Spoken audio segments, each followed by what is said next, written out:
18তম দিনের মতো পদযাত্রা করছে জাতীয় নাগরিক পার্টি এনসিপি। এরপর জুলাই পদযাত্রা যাবে নারায়ণগঞ্জে। মুন্সিগঞ্জে আছেন আমাদের সহকর্মী জাওয়াদ মাহমুদ, চলে যাচ্ছে তার কাছে। জাওয়াদ, এনসিপির কি কি কর্মসূচি মুন্সিগঞ্জে চলবে আজ, একটু বিস্তারিত আপনার কাছে কি তথ্য আছে জানাবেন আমাদেরকে।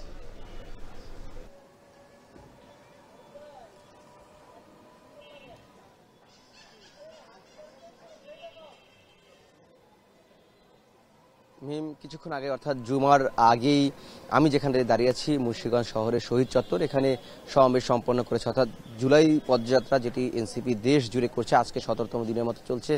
মুন্সিগঞ্জের যে তাদের যে কর্মসূচি সেটি কিছুক্ষণ আগে যেটি বলছিলাম জুমার নামাজের আগেই তারা সমাপ্ত করেছে এবং এখন জুমার নামাজের বিরতি চলছে। এরপরে এই যে গাড়িবহর এনসিপির জুলাই পদযাত্রা সেটি নারায়ণগঞ্জের উদ্দেশ্যে রওনা করবে।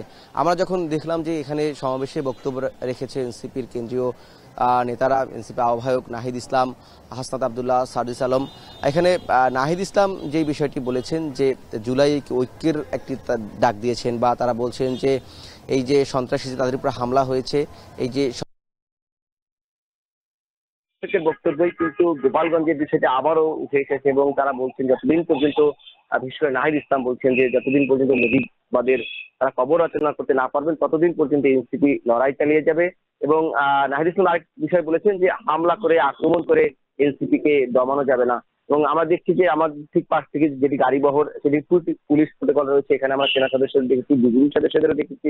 অর্থাৎ একটি আইন শৃঙ্খলা বাহিনীর সম্মিলিত একটি সদস্যদের মাধ্যমে প্রোটোকল তৈরি করা হয়, সেটি পুলিশ প্রোটোকল রয়েছে, এখানে আমরা সেনা সদস্যদের দেখেছি, বিজিবি সদস্যদেরও দেখেছি।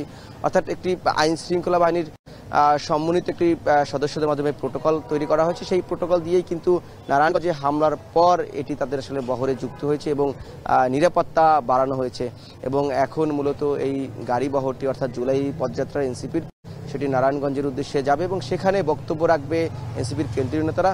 সেখান থেকে বক্তব্যের পর আজকের মতো দিনের অর্থাৎ এই 18তম দিনে তাদের পদযাত্রা সমাপ্তি হবে এবং এরপরে এই পদযাত্রাটি নারায়ণগঞ্জে যাত্রা করবে।